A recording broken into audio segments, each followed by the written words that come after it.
Big Zay. Morning, Brad. Morning, boys. What's going on? Well, you're all over it. You're on top of it. It was interesting to hear from Ben Johnson yesterday. We talked a little bit about the number of people who were really kind of convinced that the Bears had poor clock management at the end of that game. I thought he was very transparent and very open. There was great clarity in just describing what his thinking was at the end of the game. When you get the ball back and you ask yourself, are you going to try to score on that particular drive? Do you want to turn the ball back over and then hope to be able to score at the end of the game? And his conclusion was that they were scoring touchdowns fairly handily, and you didn't want them to get the ball back at the end of the game. So the idea would be to score in the final 30 seconds, hold on to the ball. They did, other than not converting that the 3rd and 1, they got about half a yard on that play, and then the 4th and 1. I don't think they did a poor job of time management. I understood what they were doing in real time, and I didn't ever believe they were running out of time. They had 3 timeouts. They burned 1. They still had 2 left if they'd had to go with the conversion. If Caleb had run the ball or something, they still would have had time to get new downs and get the ball into the end zone a couple times. Yeah, I don't have an issue with their clock management at the end of the game. Again, if that's something that people are choosing to be critical of, they're ignoring the obvious, that there was an execution problem on the 3rd and 1 run and the 4th and 1 play, right? Like, you've got opportunities there that were not executed. They didn't run out of time. They did not run out of timeouts. And as we've seen with the dynamic kickoff rule this season, it's not as difficult for teams to make it exciting in the final 60, 30 seconds of a football game. It was a situation where had the Bears scored a touchdown, either tied the game with an extra point or potentially gone ahead with a 2-point conversion, the Packers can win it with a field goal. The Packers had hit the Bears with a handful of explosive passing plays throughout that game. Yep. I think you're just looking for something that's different to complain about if you're focused on the time management, which I thought they did correctly. Again, it was like don't ignore the obvious. It was an execution problem. Yeah, the play was open. It worked. It just was not executed properly, Brad. You're exactly right. Ben Johnson also pretty adamant about the fact that as much as sometimes we want to look into what happens after halftime, oh, great adjustment, oh, great this or great that, he didn't make any, according to him. How do you explain the difference in play in the second half if, in fact, according to Ben Johnson, they made no halftime adjustments? Well, I'm glad you brought that up. I think that's something that is really misidentified. Like, halftime adjustments that's one of the great misnomers in football. There's 12 minutes, okay? Right. And that clock starts when the last player's off the field, and then when it's kicked off. Like, they do not have time to go in there and think tank football. Okay, guys, we're having trouble with this. Okay, hey, how about this? What do you think? And then relay it with the players. That's just a total aberration. And people ask about it all the time. Well, is he good at halftime adjustments? No, adjustments in football games happen live on the sideline while it's going on. Everybody's got a tablet. This isn't some creation of that happens behind doors in the locker room. I mean, ask Olin. It's got to be the most misunderstood, or one of the most misunderstood things with football. Jonah Jackson told me he thought the Packers had a little more juice to start the game than the Bears did, and he was kind of matter of fact in that. And hey, that's something that can happen to every team, and it's going to happen from time to time. Like, you know what? It's a big game for the other team too. They're fired up. He thought that. I wonder where they got that motivation. Yeah, well, I mean, he thought that they responded to it, and they answered it, and certainly they were able to get going with the ground game and really running the ball successfully with the game plan that Ben Johnson said they had all along. This is a seriously important game because it's the next game. You're getting to the end of the year. It's the chance to win a 10th football game.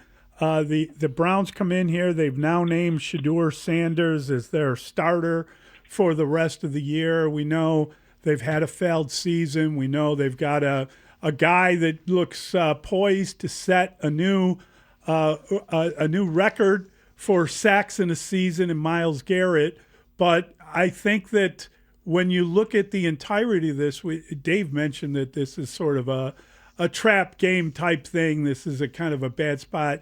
Now, you're also not allowed that in the NFL. You're not allowed to take an opponent not seriously. Everybody, you look at what they did against the Packers. You've got to be careful about every game. But the Bears coming home after two of the biggest road games in a row that they've played and getting Cleveland in here, they should be ready for that game, and they should not be overconfident about it.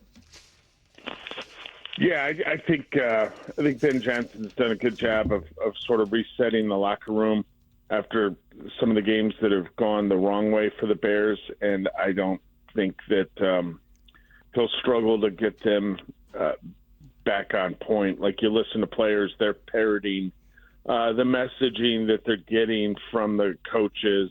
So I really don't see this as any type of trap for the Bears, even as bad as the Cleveland Browns are. Although Sanders had himself a whale of a ball game in a loss to the Tennessee Titans, but the Titans are it's a really bad football team as well. Brad, I wondered this aloud. I wanted to get your thoughts on it. I wonder how much did Ben Johnson like this wide receiver room? We heard from Lambeau Field yesterday, and he has been pretty solid. He had a nice touchdown reception. He's been targeted 57 times this year. You look at DJ Moore, he's been targeted 9 more times than Lambeau Field. And now Rome Odunze is out with a stress fracture. He's been up and down. Luther Burden, you never quite know what you're going to get from a rookie. Do you think this receiving room is meeting Ben Johnson's expectations, or what do you think about that? Yeah, they've got a lot of guys to try to get the football to. So you look at it and you say, well, why aren't the numbers bigger? And I think they've talked about it in discussing or other topics, like where you can, okay, well, what did they say about this? And it sort of applies here. That the passing game hasn't clicked with consistency. I think that's fair to say. And everybody plays a part in it. That's the receivers. That's the quarterback. That can be the protection. Was the play call, dynamite in that situation? I think it all kind of plays into it. But when you have Odunze, Moore, Burton, Zacchaeus, you're talking about targets now for 4 guys. In the past, I think Bears teams in the past that we're accustomed to, you're looking at it and you only really care about the numbers of in terms of targets for 2 guys, right? Maybe in a few seasons there'd be a 3rd guy where you would have concern for. I'm talking strictly about wide receivers, not adding the tight end to the equation. Well, there's 4 of them now, and so there's just not as many to go around. But the passing game hasn't been hot for a stretch now. Caleb's been under 60% in 6 consecutive games, and that's only happened 3 other times in the NFL since the start of the 2014 season. So they need to be more consistent and more productive, and when they are, I think you'll see those wide receiver numbers bump up a little bit. Brad, I'm curious if you heard much about Rome Odunze, the stress fracture. I know you told us he wasn't wearing an air cast, which is good news, but a stress fracture in your foot. At some point, that comes down to a pain tolerance issue. If you can play with that, last I checked, you kind of need your feet to hold your weight when you plan on running.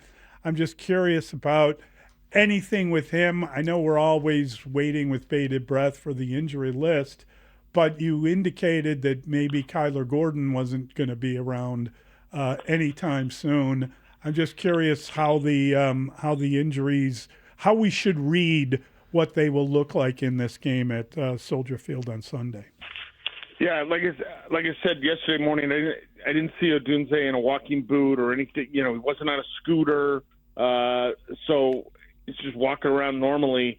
And I would agree with you. I think it's probably a pain tolerance issue when you talk about running, and maybe even more so than that, cutting, getting in and out of breaks and things like that. That he's got to be able to do. The Gordon thing, that wasn't based on anything someone told me in terms of it's this serious of a groin injury or it's that. It's just simply like they cannot count on a player who has had an original injury and now you're at is it the fourth setback or the third? Third different muscle. Yeah, well, I said that. It's a three-pack. Like, he's got them all. And they're all connected. What are they doing during pregame that he can pull a muscle? Well, I mean, honestly. He's got to warm up. I mean, he's got to, like these guys,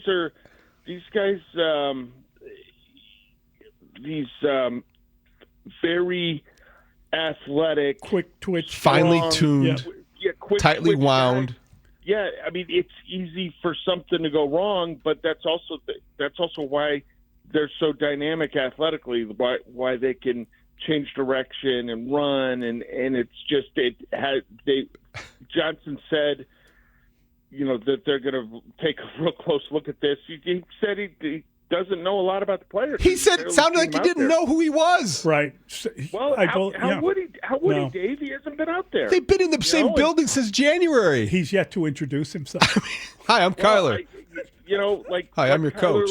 What Kyler likes to do at Holmes, not as important as how Kyler plays on the field. So that's how he really wants to get to know him, and he hasn't been able to stay on the field. And availability is not one of his abilities this season, and that's been a problem for him. And it's going to be an issue for him when the Packers come in less than 2 weeks, because that Packer with Christian Watson getting healthy, with Jaden Reed coming back after missing 10 or 11 weeks, like that passing offense took a huge hit when Tucker Kraft was lost for the season, is now rounding back into form for the Packers.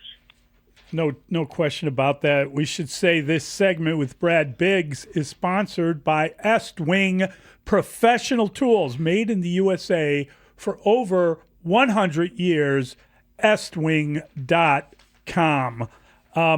What do you think when you look around the landscape of the NFC North, Brad? What do you feel? I mean, it's just a reality that the Packers have a tough game in Denver. The Lions go out to the LA Rams, and the Bears are at home to Cleveland. They're in the preferential position in terms of this week. And then they've got, obviously, the home game on Saturday night, the following Saturday, against the Green Bay Packers. It feels like they can really make a statement moving forward over the next 2 weeks, but we don't know if this is going to come down to the last game of the season. We don't know how you're going to do out in San Francisco as a good team and tough to play there. What do you think when you look at can you define the importance of this week in relation to the final quarter of the season? Well, I think the importance of this week is if the Bears somehow lay an egg, they could be in big trouble. Yeah, big trouble, right? Yeah. In terms of the division in this weekend, you've got a preferential situation. The other two teams are on the road. The Bears are at home. The Packers are going out to meet a Denver team that hasn't lost since September 21st, right? The Broncos have been on a heck of a run, although I think in some ways you can draw comparisons to the success that they've had in Denver with some of the stuff that the Bears have done, where you look at it and you're like, you still have questions about it. A lot of very narrow wins for the Broncos, and they're constructed a little bit differently. I think the best part of this Bears roster is the offensive line. I think the best part of the Broncos is a very nasty defense. But believe it or not, I think the Packers are favored on the road at Denver. The Lions, with a tough draw, having to go to L.A. and play the Rams. And the Rams had the hiccup, right, 2 weeks ago when they lost at Carolina. They were a double-digit favorite. And, they rebounded by going to Arizona and just smashing the Cardinals to bits. So tough draw for a Lions team that played very well in beating Dallas on Thursday night, but suffered another significant injury with Brian Branch, the safety, going out for the remainder of the season. So that's huge. You like the situation the Bears are in schedule-wise this week, but you don't play the games on paper. They got to go out and handle business.